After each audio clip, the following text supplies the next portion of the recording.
All right, welcome Bass Nation. I wanted to talk about um, some of the things we get to use when we're in fishing to look at land and how water flew and before water was flooded in lakes and reservoirs, how to look for foundations and stuff like that. But how it could also possibly, help solve mysteries and stuff. So when I was growing up, I grew up in the Baser, Linwood, Bonner Springs area of Kansas.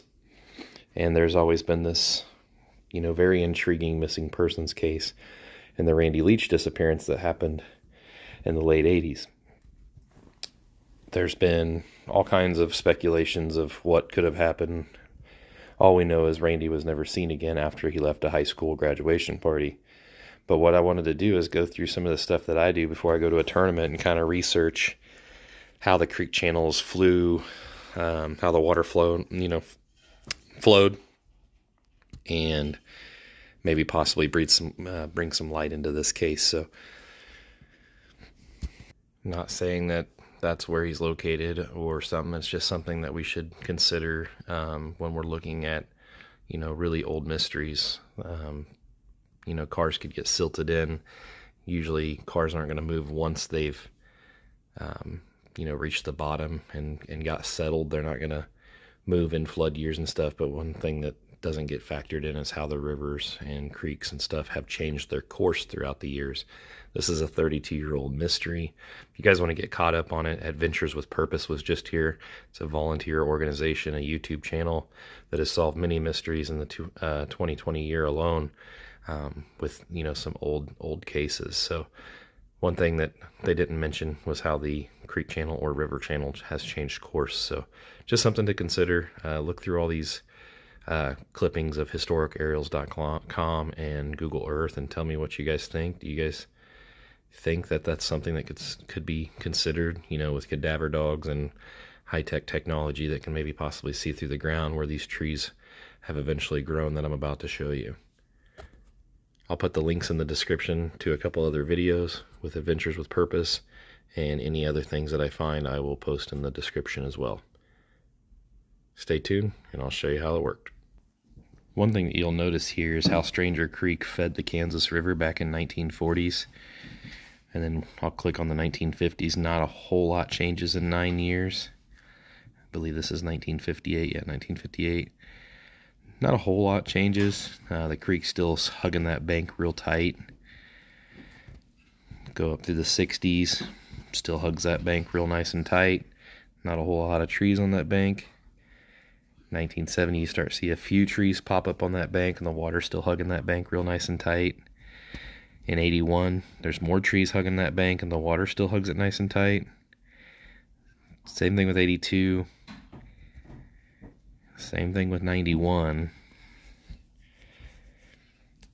But here's where you're going to start noticing some difference. So from 91 to 2003, there's going to be a pretty drastic change where it doesn't hug this bank as much. I'm going to go ahead and go into Google Earth because that's when Google Earth picked up the images in the 90s.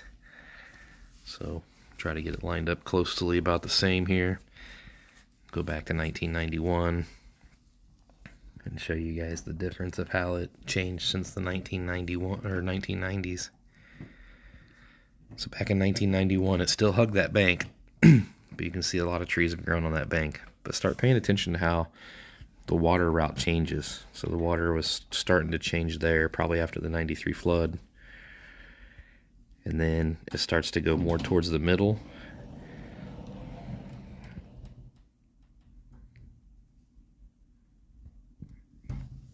We have a lot of sand in the Kansas River. Factor in currents and flood years and how the silt's going to change. You'll start to notice that those trees on that island are actually further out now, and that what used to be the creek channel is now starting to grow trees.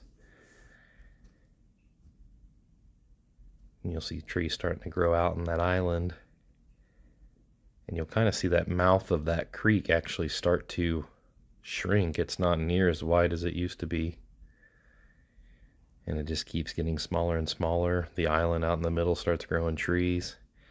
The old creek channel is now basically obsolete. There's a whole new set of trees on that bank. The water doesn't hug against it here in the drought years. The water has actually forced its way out the middle, so now it's flowing straight.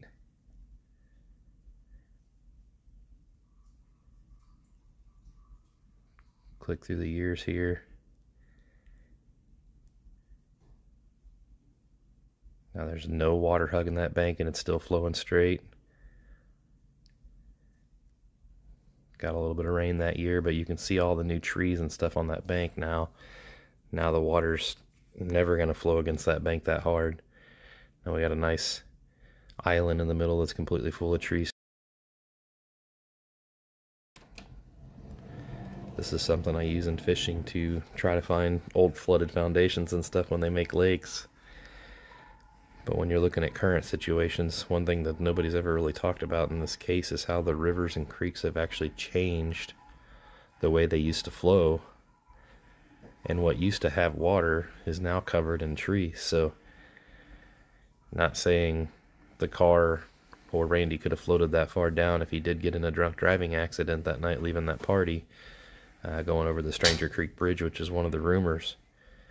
But where the water used to flow back in the 80s, the water don't flow there anymore, and it's completely covered with trees. It's just something I think they should consider. Sonar equipment's changed a lot, but sonar doesn't read through the ground.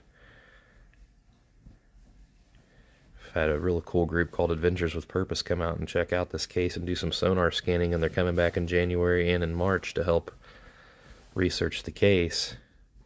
But I feel like somebody needs to look into the ground of what is no longer the old creek channel,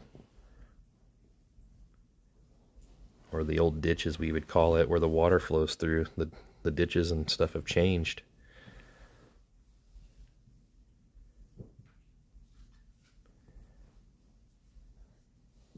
So as I was going back through historicaerials.com and Google Earth, I just happened to notice this, so it's something I wanted to bring light to the case. There's a lot of finger pointing on what could have happened and what did happen, and a lot of unknowns, but if it is possible that that car could have floated that, 5 to 10 minutes, which is possible down closer to the river,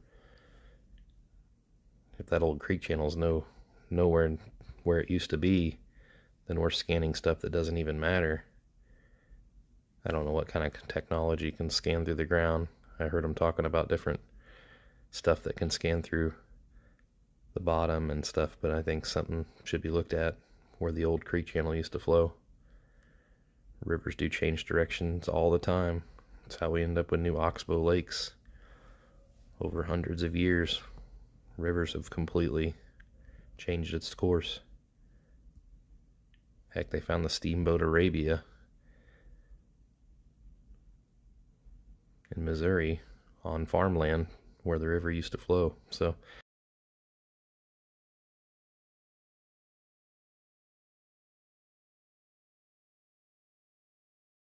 just to kind of go back through it real quick, this is 1991, which was real similar back to the 40s and 50s.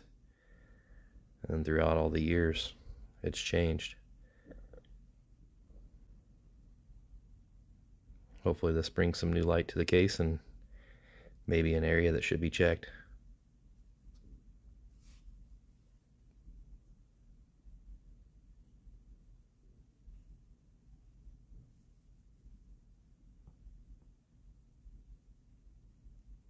If you guys ever have a missing persons in your case, you guys can always go back and check Google Earth and historic aerials to see how things have changed. We use this in fishing all the time, like I said, to find old flooded foundations in towns. Say you're going to go fish Perry Lake, you could go find the old town of Ozaki, find out where all the foundations were before they flooded Perry Lake, and then go fish those, because a lot of times they'll hold fish. Same thing with Table Rock Lake and all kinds of lakes and rivers across the country. Just something I wanted to bring up, the fisherman in me and the interest in this case. Let me know what you guys think.